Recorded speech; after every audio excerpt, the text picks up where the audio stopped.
Goeienaand en welkom by Nuusdag Om, waar ons jou op hoogte bring van die belangrikste nuusgebeure van die dag. Ons het vanaand 'n sokkernuus en ons berig oor die SA rugby toekennings in ons sportsegment. Ons kyk ook na watter gebeure die Twitter-tonge los het, wys 'n paar foto's wat ons kykers geneem het en vind uit of ons sosiale media volgelinge die staatsrede dophou.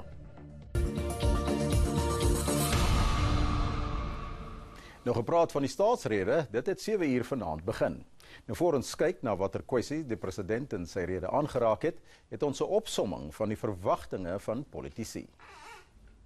When one looks at the state of the economy, I think that one has some serious concerns around, is this a president who's actually in the driving seat of A, his party, and B, the country? Is he able to move it forward? And certainly I think the prognosis of the last year has not been a good one.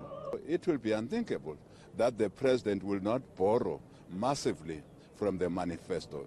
The manifesto, of course, speaks on jobs, speaks on infrastructure, speaks on ownership of the economy of the country, including bringing worker ownership of the economy. So you are quite correct. We are confident. Of course, it speaks of land as well, that we cannot have the indigenous people of our country staying outside of the land ownership. It's going to be an election speech trying to convince South Africans, yes, that there have been significant changes since President Ramaphosa has taken office.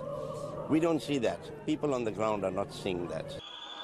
Die politieke ontleder Ongamam Timka sê hy verwag nie enigiets aardskuddends nie, aangesien Ramaphosa nog nie lank in die amp is nie.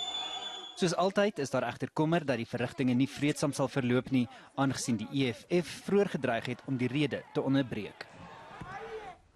Inwoners van Mitchells Plain het 'n beroep op president Cyril Ramaphosa gedoen om dringend in te gryp in die area.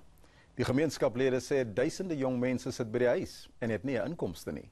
Met die vooruitsig van vandag se staatsrede het Nuusdag die area besoek en met die gemeenskapsleiers gesels oor wat hulle van die land se leierskap verwag. Die inwoners van Tafelsig sê bendegeweld is nie die enigste probleem in die gebied nie. So wat gedoen word in ander areas, wil ons graag hê moet gedoen word hier, want soos jy self kan sien hoe die park hier lyk.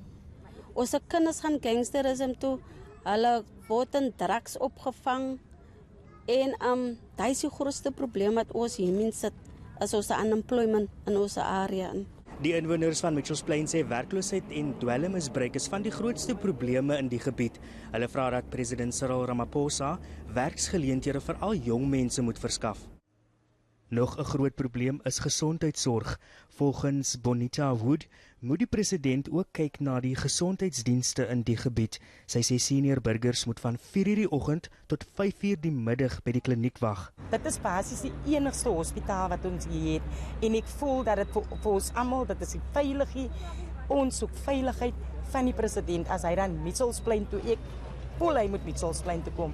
Ek is 'n vrywillige werker in die gemeenskap en ewen ons lewens in gevaar. Hulle vra dat die president die gemeenskap moet besoek om self te sien hoe dit agteruit gaan in Mitchells Plain.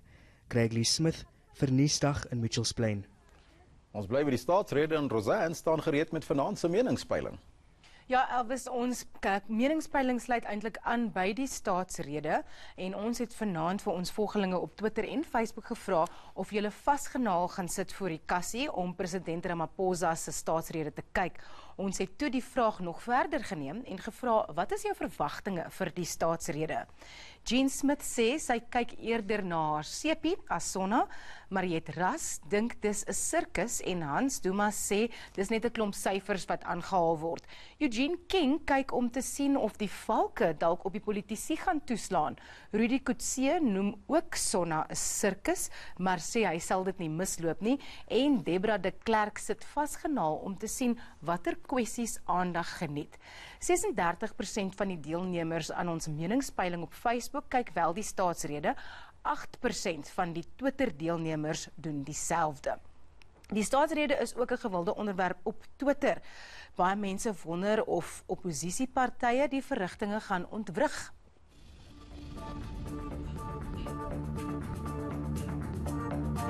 Die Twitteraad wonder ook watter kwessies hoog op die agenda gaan wees. Talle hoop dit is die kommissie van ondersoek na staatskaping, werkloosheid en ekonomiese groei.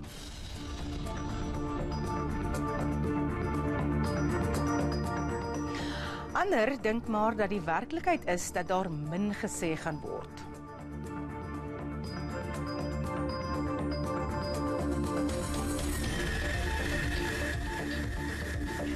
Die ander groot nuusstorie van die dag is die voormalige hoof van korrektiewe dienste, Linda Mti, wat homself aan die valke oorhandig het.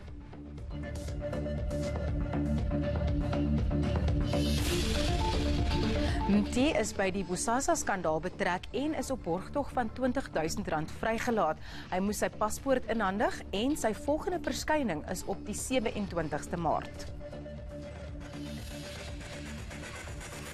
Nou, ons het nou net gehoor wat politici sê en hoe Jan en San Alleman voel oor die staatsrede en die dinge waarop die president moet fokus. Kom ons beweeg nou na die parlement waar die president die staatsrede gelewer het. Politici het hulle beste voetjies voorgesit op 'n rooi tapuit. Die EFF het egter getrou aan tradisie rooi oorpakke en werkersklere gedra. Ramaphosa het daarop gefokus om gemoedere te paai oor beleids- en ekonomiese stabiliteit in Suid-Afrika. Werkskepping, asook die behoefte aan groter beleggings, bly bo aan die agenda.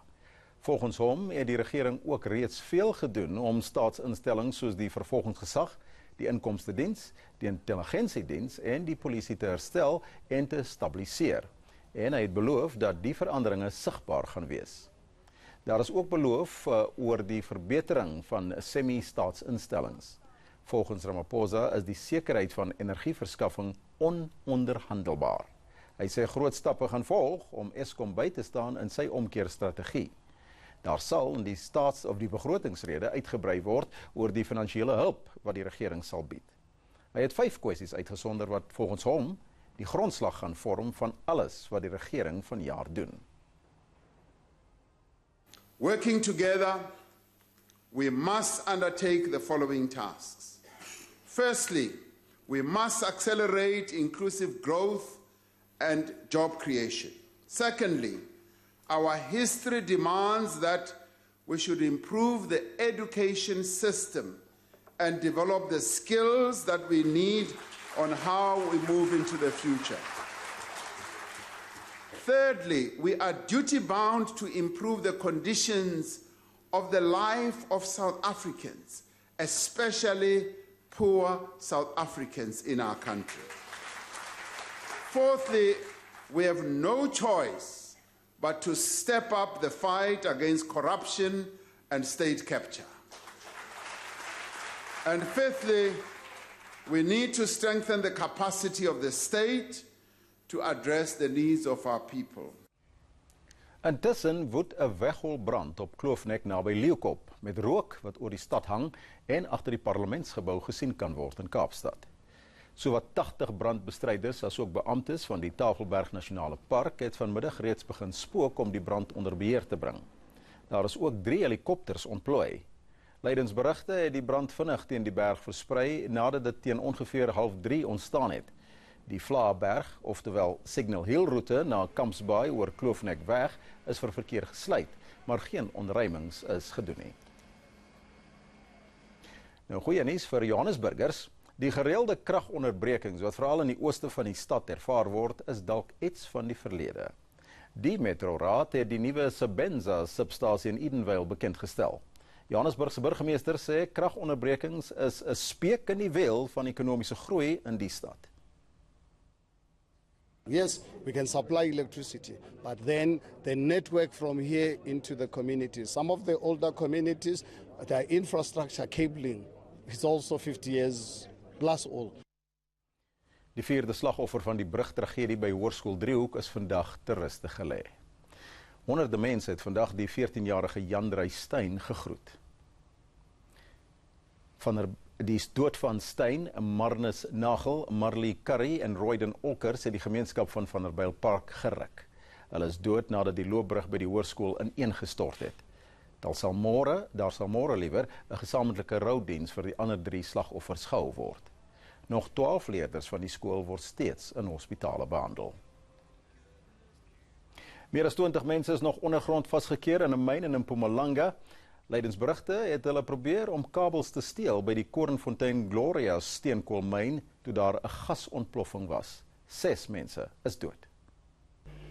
We called out the mine rescue services. We have specialist trained people to rescue people and recover people from underground. They were busy arriving when the community decided to go underground, and they forced their way past the police, who had a heavy presence in the area. They forced their way past the mine security, they climbed over the fences, and they went underground, despite being warned that it was extremely dangerous and a poisonous atmosphere. Besorgde Oos-Kaapenaars is onseker oor hoe volgende maand se sportbyeenkomste gaan verloop sonder genoeg water om die veldoppervlakte speelbaar te maak. Atletiekbyeenkomste en groot rugbytoernooie met skole van reg oor die land word jaarliks op die Oos-Kaapse dorpe Dispatch en Uitenhage gehou. Dit is hier waar Rassie Erasmus, Dani Gerber, die eerste breinkaptein van die Suid-Afrikaanse skole rugbyspan Sean Plaatjies en die Bulls afrigter Pote Himan hulle rugbytalent geslyp het. Die gesamentlike vlakke van damme wat water aan die Nelson Mandela Bay Metro verskaf, is nou onder 50%. Dispatch en Uitenhage het nie boorgate nie en behandelde rioolwater bereik vir die afgelope paar maande reeds nie die sportterreine nie. Die afgelope naweek se bietjie reënval het gesorg vir velde wat plek groen is en die dorpe hoop dat behandelde water binnekort die sportgronde sal bereik. Water is van kardinale belang. Ons is welkom vir die veld en die terrein, die fasiliteite wat beskikbaar gestel word deur die munisipaliteit. Maar natuurlik, dit gaan hand aan hand met water. So as jy nie water gaan hê nie, dan kan jy sal nie die veld kan gebruik nie. Die sportgronde word daagliks gebruik. Die veld is besig want een van die velde is ook die atletiekbaan, so hy word baie gebruik, maar die velde is besig reg deur die jaar. Hulle is baie besig. 'n Inwoner sê die probleem om water te herlei dra by tot die verweer van sportgronde. Van November af het die skole nou glad weer nie water nie, so hulle kan nie hulle velde voorberei vir hulle rugbyweke wat hulle gaan aanbied en vir atletiekdoeleindes nie. In die afwesigheid van reënval word daar staat gemaak op die behandelde rioolwater. Die geringste water wat op 'n veld val, dan gee jy vir hom die groen skynsel. Maar dit is nou nie permanent nie.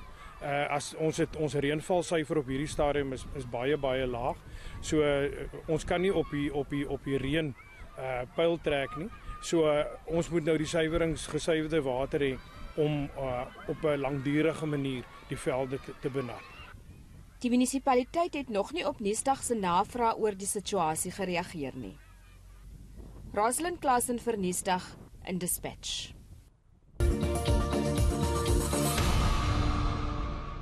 Ons kykers verras ons elke dag met die mooi oomblikke wat hulle op kamera vasvang.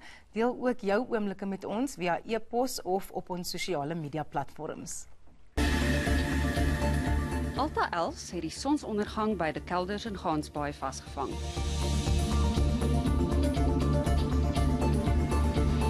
Die twee leeu's lyk asof hulle lekker uitgerus is na 'n groot middagete. Gered en Ria Kotse van Bombela het hierdie indrukwekkende foto op die Karoo Nasionale Park 4x4 roete geneem.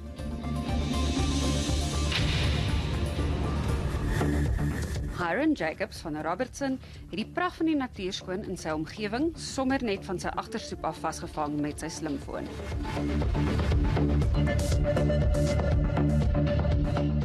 Mara Venter het hierdie pragtige oomblik tussen die wolke en die son net buite Oorigstad afgeneem.